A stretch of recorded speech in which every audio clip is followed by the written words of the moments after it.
Jumpa lagi di Aryo TV. Ya, kalau kalian sudah nonton video rekomendasi laptop gaming kami yang di awal tahun 2023, pasti udah tahu kalau laptop yang satu ini jadi salah satu laptop yang masuk dalam daftar rekomendasi.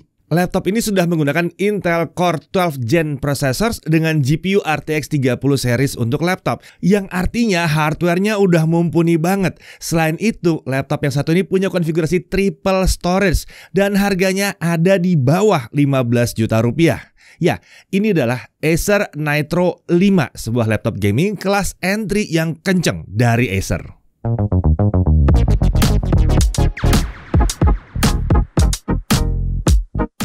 Ya, Acer membawa beberapa upgrade untuk laptop yang satu ini, mulai dari desain yang terlihat lebih simple dan elegan sampai performanya yang udah nggak main-main. Tapi kita akan bahas satu persatu ya nanti ya. Dan kita mulai dari speknya dulu.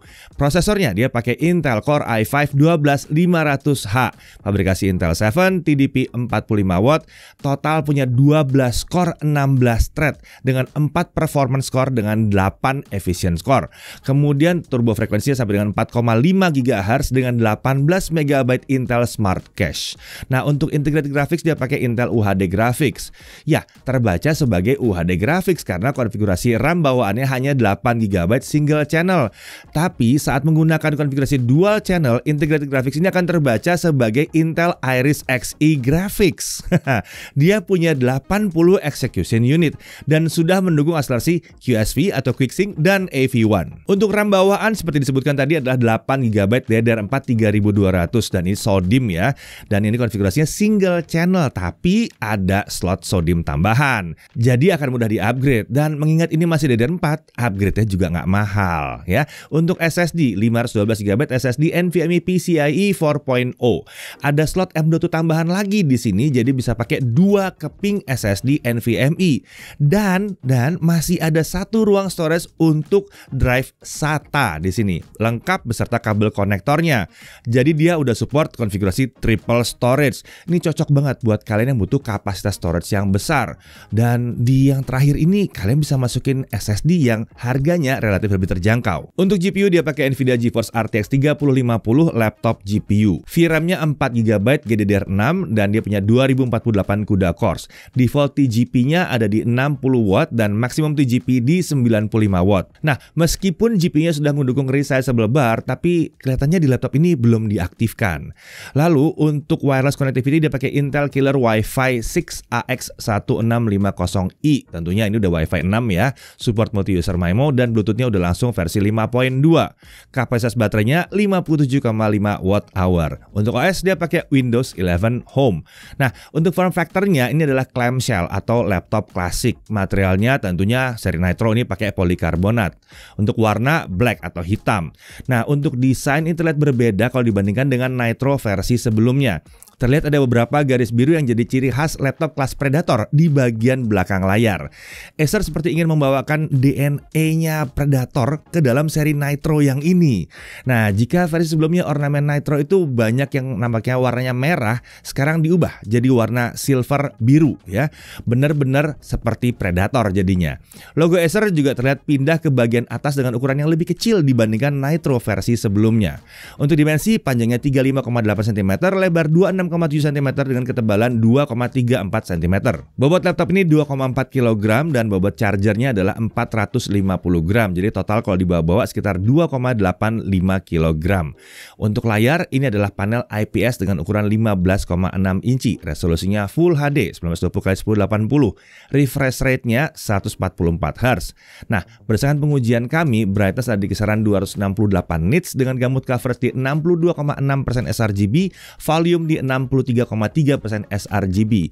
Bingkai kanan kirinya tergolong tipis dan bingkai atas sedikit tebal karena ada webcam 720p 30 fps. Nah, untuk audio dia menggunakan speaker stereo dengan konfigurasi 2 speaker 2 watt. Di sini ada software DTS X Ultra yang dapat digunakan untuk mengubah preset audio. Preset audio juga dapat diubah melalui menu Acer True Harmony dengan software Nitro Sense. Suara yang dihasilkan laptop ini ya lumayan lantang lah ya. Karakternya itu memang cocok banget lah untuk gaming ya. Dan kalau buat dengerin musik ya masih lumayan jernih sih. Kita lanjut ke konektor. Di kiri ada satu Ethernet port, ada satu USB 3.2 Gen 1, dan ada satu audio jack combo 3,5 mm. Di kanan ada dua USB 3.2 Gen 2. Lalu di bagian belakang ada satu DC in, ada satu Thunderbolt 4, dan ada satu HDMI 2.1 ya. Untuk keyboard, yang satu ini masih menggunakan layout khas Acer Nitro. Terdapat border putih di huruf WASD dan tombol anak panah. Terdapat tombol khusus untuk memanggil software NitroSense yang juga memiliki border warna putih. Tombol power ini menyatu dengan layout keyboard, tapi letaknya ada di pojok kanan atas. Bukan terletak di yang biasanya adalah tombol delete, jadi nggak rawan tertekan tanpa sengaja. Nah, dia tentunya punya backlit RGB dengan 4 zona warna dan 4 tingkat kecerahan. Pengaturan warna dan tingkat kecerahan dapat diubah melalui software NitroSense. Tingkat kecerahan juga bisa diubah dengan cepat kalau kita pakai tombol function plus F10. Nah, untuk touchpad letaknya tuh agak ke kanan dari tombol spacebar, tapi tidak tepat di tengah body juga ya. Jadi kayak seperti ini sebuah kompromi ya. Nah, dan di sini dia nggak punya tombol khusus untuk klik kanan kiri. Tentunya yang satu ini menggunakan precision touchpad. Oke, sekarang kita bahas sistem pendinginnya. Dia menggunakan sistem pendingin aktif dengan 2 kipas dan 5 heat pipe. Intake-nya dari atas dan dari bawah juga. Dengan 4 lubang exhaust itu ke arah belakang dan sisi kanan kiri. Oke, sekarang mari kita masuk ke aspek performanya. Di sini ada 3 mode kecepatan fan yang dapat diatur pada software NitroSense. Opsinya adalah Auto, Max, dan Custom. Selain itu ada juga 3 pengaturan mode performa. Pilihannya adalah Quiet, Default, dan Performance. Oke, karena ini laptop gaming, bisa di-upgrade ke dual channel dan harganya juga masih cukup terjangkau. Jadi kami akan sangat menyarankan laptop yang satu ini di-upgrade langsung aja setelah beli ke 16 GB. Nah, pengujian kali ini kita akan lakukan semua dalam kondisi sudah dual channel RAM 16GB DDR4 3200 MHz supaya performanya maksimal. Oke, kita mulai dulu dari konsistensi performa. Pakai Cinebench R15 kita looping 20 kali untuk lihat ya. Di mode default terlihat skor tertinggi yang dapat diraih adalah 2041 poin. Kita tentunya masih bisa dapat skor yang lebih tinggi hingga 2178 poin kalau pakai mode performance dengan kecepatan kipas di max. Sedangkan untuk skor yang dapat dipertahankan di mode default ada di kisaran 1850 sampai 1900 poin. Di mode performance dengan kipas di max, skor yang bisa dipertahankan di kisaran 2100 sampai 2130 poin. Wah, jadi kalau di mode performance ini tinggi banget ya dipertahankannya ya. Oke, sekarang mari kita lihat suhu kerjanya. Di mode performance terlihat bahwa CPU itu stabil di kisaran 97 sampai 98 derajat Celcius. Nah, kalau kita ubah jadi default, suhu CPU terlihat turun ke kisaran 90 sampai 92 derajat Celcius. Oke, sekarang kita masuk ke pengujian dengan real application. Kita pakai Blender 3.01 BMW 27 Scene. Dengan CPU render ini semua selesai dalam waktu 3 menit 4 detik. Kalau kita pakai GPU-nya semua selesai dalam waktu 46 detik saja. Kalau kita pakai, tadi ada Thunderbolt-nya ya. Jadi kita coba pakai external GPU. Kita coba render pakai external GPU yang pakai RTX 2080 Super. Ini semua selesai dalam waktu 17 detik saja. Nah, suhu kerja pada saat kita pakai GPU yang di dalam ya, di mode performance, CPU di kisaran 53 sampai 73 derajat Celcius, sempat spike sedikit ke 82 derajat Celcius tapi cuma sekali doang, jadi nggak ada masalah di sini. Sedangkan GPU-nya sangat aman di 49 sampai 55 derajat Celcius. Jadi di sini mau dihajar nggak ada masalah juga ya kalau pakai Blender. Lanjut ke Adobe Premiere Pro CC 2023 yang baru ya. Nah, kalau kita render 4K 60, video 4K 60 yang 2 menit 7 detik, software only selesai dalam waktu 10 menit 36 detik. Kalau kita pakai CUDA, semua selesai dalam waktu 2 menit 11 detik saja. Ini masih pakai GPU yang ada di dalam ya. Kalau kita pakai external GPU yang tadi kita pakai, itu semua selesai dalam waktu hanya 1 menit 43 detik. Nah, kalau 1080p 60 fps bagaimana? Kalau software only selesai dalam waktu 1 menit 53 detik. CUDA kalau kita pakai GPU yang 3050 tadi cuma 40 detik. Kalau kita pakai external GPU selesai dalam waktu 34 detik saja. Nah, suhu kerjanya kita lihat di sini. CPU ada di kisaran 50 sampai 70 derajat Celcius. Sempat sekali dia spike ke 80 tapi langsung balik lagi. Sedangkan untuk suhu GPU-nya ada di 49 sampai 55 derajat Celcius. Jadi bisa dilihat di sini lagi-lagi suhunya aman banget. Oke, sekarang kita beralih ke DaVinci Resolve. Tapi kalau sebelumnya kita pakai versi 17.2, sekarang kita udah pindah ke versi 18 ya. Ini adalah software video editing yang profesional, tapi kita ambil yang versi gratisnya. Oke, video 4K 60 ya, itu selesai dirender dalam waktu 4 menit 38 detik. Sementara untuk 1080p 60 fps itu selesai dalam waktu 1 menit 17 detik. Kenceng ini ya. Oke, lalu bagaimana dengan suhu kerjanya? Di mode performance, suhu CPU dari kisaran 94 sampai 96 derajat Celcius. Untuk suhu GPU aman di 50 sampai 60 derajat Celcius. Nah, kalau kita pindahkan ke mode default, CPU ada di kisaran 90 sampai 95 derajat Celcius dan GPU ada di kisaran 50 sampai 60 derajat Celcius. Jadi kayaknya mode default akan lebih baik ya kalau kalian pakai DaVinci versi yang gratis ini. Kita lanjut ke gaming, kita mulai dari 3D Mark Graphics Score dulu. Firestrike kita lihat ada di 14.585 poin, sementara untuk Time Spy di 5.393 poin. Nah, untuk suhu kerjanya di Firestrike Stress Test di mode performance, GPU di kisaran 60 sampai 65 derajat Celcius. Jadi aman sih GPU-nya, memang benar-benar nggak ada masalah ya dengan suhu ya. Nah, sekarang kita lanjut ke gaming test dan hasilnya kurang lebih seperti ini.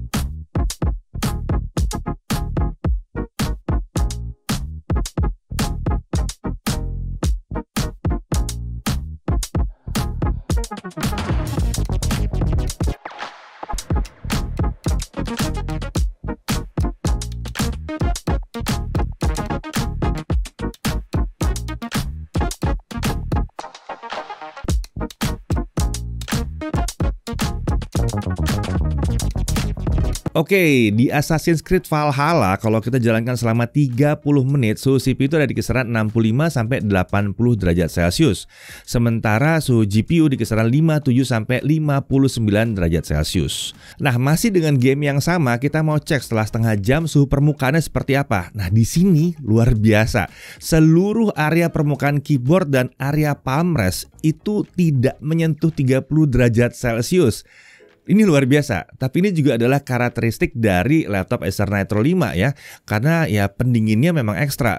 Jadi aliran udaranya kenceng dari kipas pendingin. Ini mampu mendinginkan permukaan keyboard dan seluruh area palm rest jadinya. Sekarang kita lanjut ke pengujian storage-nya. Dengan Crystal Disk Mark kita dapatkan bahwa kecepatan bacanya ada di 6540 Mbps dan kecepatan tulisnya ada di 4000 Mbps. Ini adalah wajar untuk SSD tipe ini ya kalau ukurannya ada di 512 GB. Kita lanjut ke pengujian baterai sekarang. Performance mode kita taruh di default, fan speed kita taruh di auto, brightness 50% dan volume di 25%. Untuk video playback 1080p kita dapat 6 jam 30 menit. Memang ini bukan hasilan terbaik yang pernah kami temukan ya, tapi tergolong wajar mengingat laptop ini adalah laptop gaming yang terjangkau dan performanya kenceng. Lalu untuk charging seperti apa? 30 menit pertama terisi 30%, sementara untuk mencapai 100% dibutuhkan waktu 2 jam 5 menit. Sebuah hasil yang sangat-sangat wajar dan sesuai dengan harapan kami. Nah, sekarang mari kita lihat harganya. Untuk harga resminya untuk versi yang kami uji ini ada di 14.299.000. Ini sudah termasuk Microsoft Office Home and Student 2021, lalu ada Windows 11 Home-nya juga, dan ada garansi 3 tahun yang termasuk 1 tahun Acer Priority Care termasuk Accidental Damage Protection, lalu ada 2 tahun suku cadang dan parts ya, dan dia dapat juga 3 tahun service atau untuk layanan perbaikan. Nah, menariknya, kalau kami pantau di sejumlah toko online, Acer Nitro 5 ini ternyata ada 2 varian ya. Ada juga yang varian layarnya itu yang pakai 100% sRGB dengan spesifikasi lainnya semuanya sama. Lucunya selisih harganya bahkan nggak nyampe Rp100.000. Kalau saran kami sih cari yang 100% sRGB. Oke.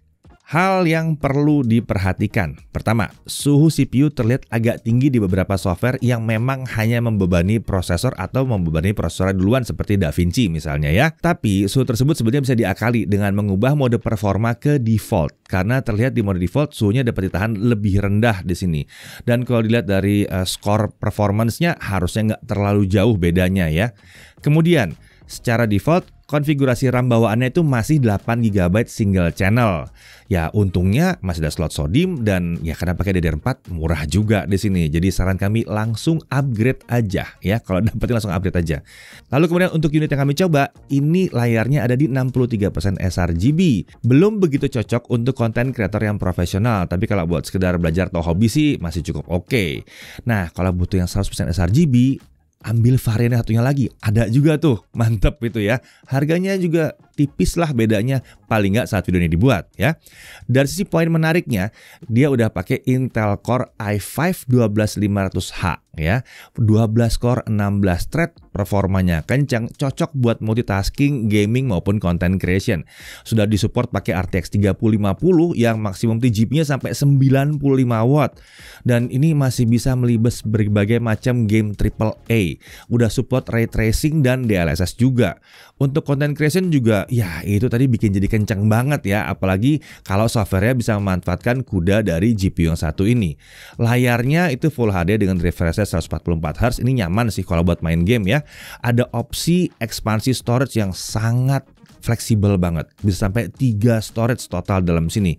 Dia bisa support sampai dengan 2 SSD M.2 NVMe dan masih bisa nambah 1 storage SATA 2,5 inci. Bawaannya itu juga udah kenceng pakai SSD PCIe Gen 4 yang kapasitasnya setengah tera ya. Lalu dia punya konektor Thunderbolt 4 untuk opsi ekspansi yang lebih luas lagi. Wi-Fi 6 sudah ada, Bluetooth udah versi 5.2 dan garansinya sampai dengan 3 tahun dan ada 1 tahun priority care di sini. Iya, jadi di sini kita bisa melihat bahwa Acer menghadirkan sebuah laptop gaming kelas entry level tapi performanya kencang dan fiturnya mampu memenuhi kebutuhan penggunanya ya. Jika kalian sedang mencari sebuah laptop gaming yang kelas terjangkau, Acer Nitro 5 yang satu ini kayaknya sih layak sih untuk jadi salah satu pilihan kalian. Yang jelas dia udah masuk dalam rekomendasi kami. Saya Deddy Irfan, Jakarta TV TV.